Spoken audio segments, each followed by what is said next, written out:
bring. And so I really hope that showcasing a person who looks like me, who does these things and has plants and, does yoga and meditation and it's normal, it's okay.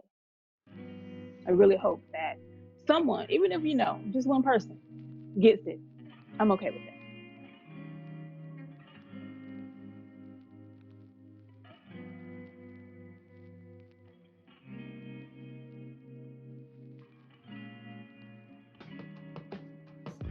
Hello and welcome to Tea Talks. My name is Sid and I am the creator of Roots Holistic and also the host for these Tea Talks, which is an intentional space to cultivate conversation around mindful living, healing, and liberation. And today we have the opportunity to soak up some wisdom from Keisha Adinkra. Keisha is a wellness advocate based in Virginia. Her mission is to bring awareness to the benefits of holistic-based lifestyle, and her hope is to build a community rooted in mindful wellness and self-care practices. And so I'm really excited to sit in conversation with you today, Keisha. Uh, Thank you. Thank you so much for having me. yeah, of course. Um, I wanted to just kind of check in with where we're at today. If you have a word or Okay. describe kind of where you're at, how you're feeling. Today, I'm feeling much lighter. The past few weeks, I've been really extremely heavy, as I'm sure a lot of us have been. But in the past maybe 2 days, I've noticed that I feel a lot lighter. So some type of release has occurred at some point, which I'm thankful for. But yeah, I'm feeling lighter. Uh, I can relate. I definitely think that, yeah, it's an up and down for me when it comes to Yeah. like managing and processing the information that's coming in. Hmm. Thank you for sharing that. So I'm curious about, I mean, you have like a lot of things going on. You have beautiful business that I want to hear more about. And then also is on your YouTube channel, which is amazing. um, Thank you.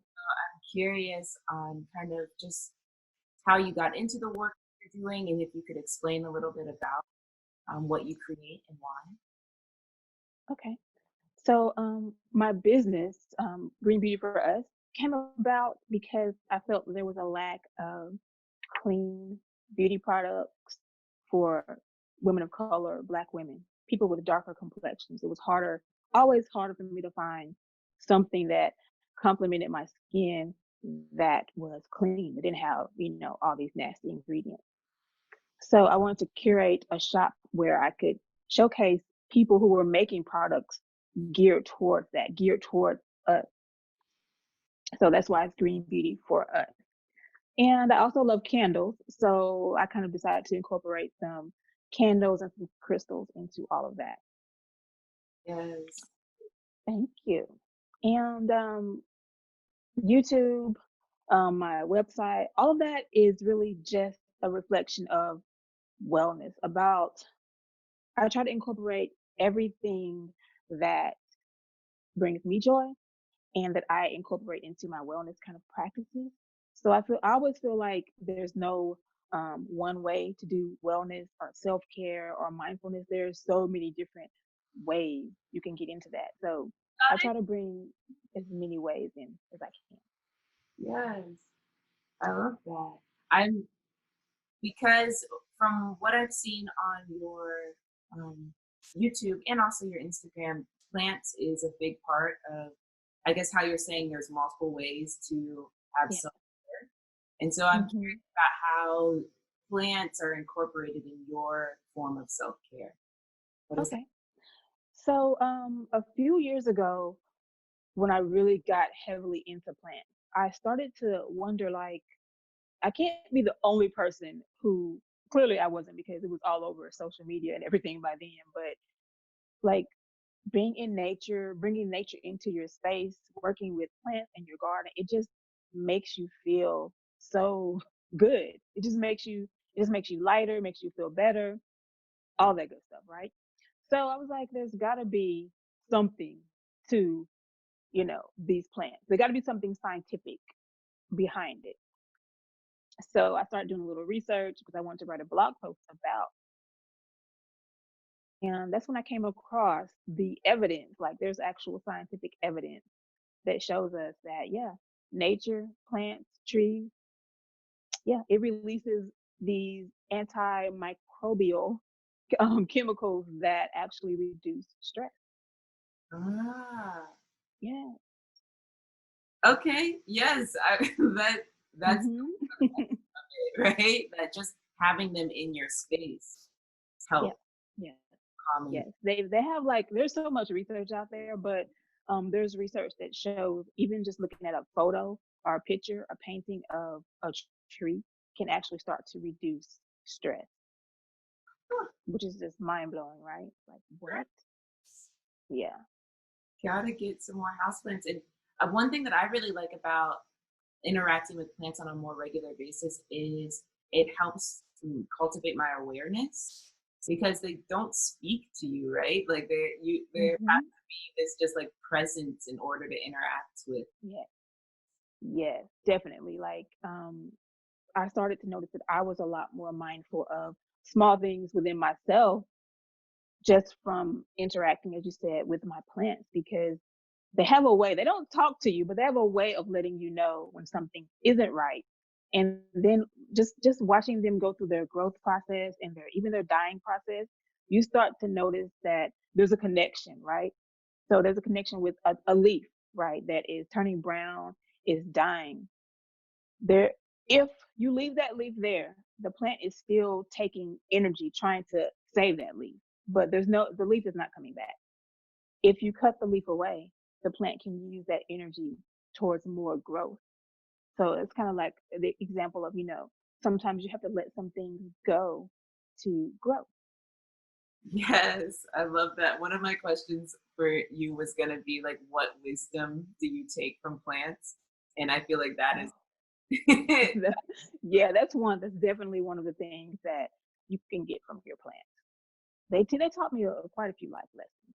So, so. What other practices have you found helpful during this time as we're like moving through all these changes and shedding yeah, types of leaves? right.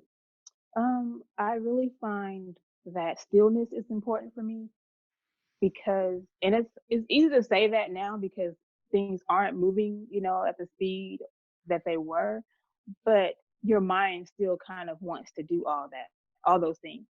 So I find that letting myself know that it's okay to just be home and be still.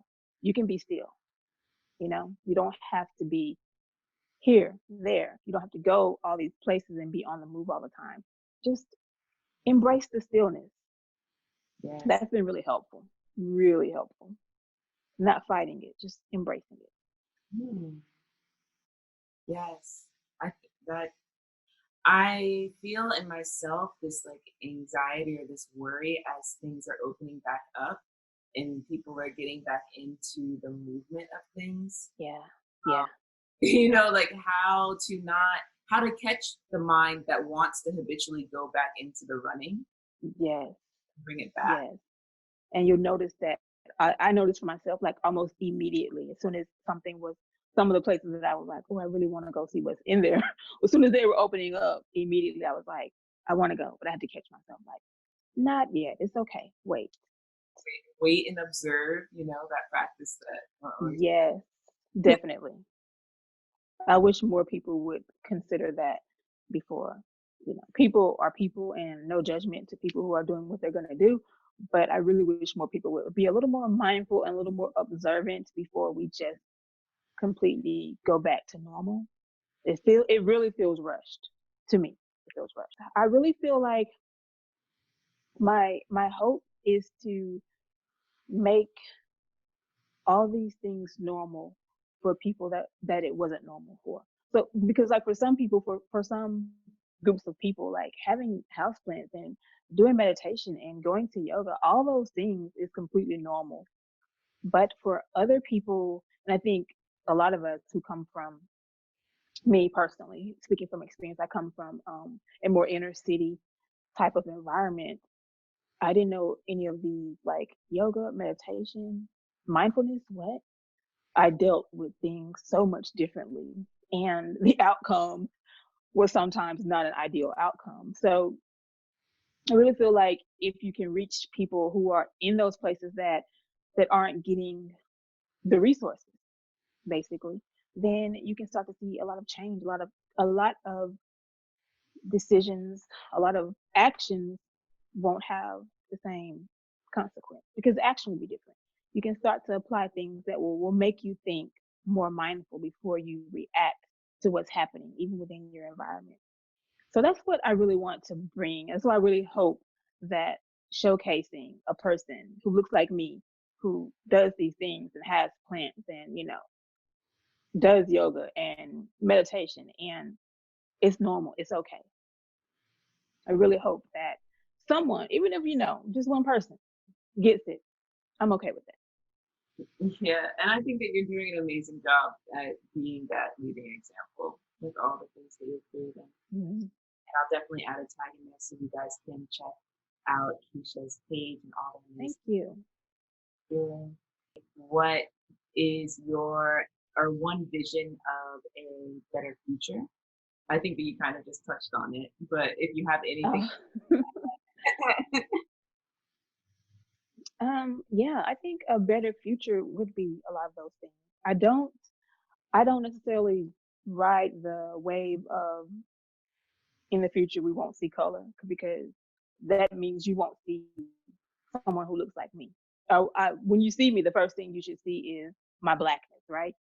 So when you start talking about those conversations and people start talking about, well, we want to erase, what you see when you see a person, just see a person, which is cool, but I'm also a black person. I want you to acknowledge, um, understand, respect my blackness. And yeah, I think that's what the future looks like. It looks like respect for all of us, respect our cultures, respect what we bring to the table. Just a lot of respect is what I would like to see. yes, I love that. And I think that you're right. If we don't see color, then we're not acknowledging what a person has been through or what their family, their lineage has been through. And that is like Yes, part of understanding a person. I'm yeah, hopeful for this time for there to be more conversations so that there can be greater understanding between different yeah, experiences. So, yeah. I don't think without those types of conversations, I don't think there's any healing. I don't think anything changes without both, everyone involved, both sides being willing to be open and honest and have the hard conversations. Otherwise, it's just going to burn, right? What we're seeing now, like a lot of burning going, and then it's just going to fizzle out and it's going to be right back to the same old thing. yeah, I agree. Thank you so much for taking some time out to share your wisdom with us. Thank you. I enjoyed this conversation. And I hope that we can have many more conversations as we go on. For sure. Thank you so much for having me. I love this series. It's awesome. Thank you guys for tuning in. Uh, just to remind you that Tea Talks are going to be released every Friday, so tune in with us next week. And until then, be well.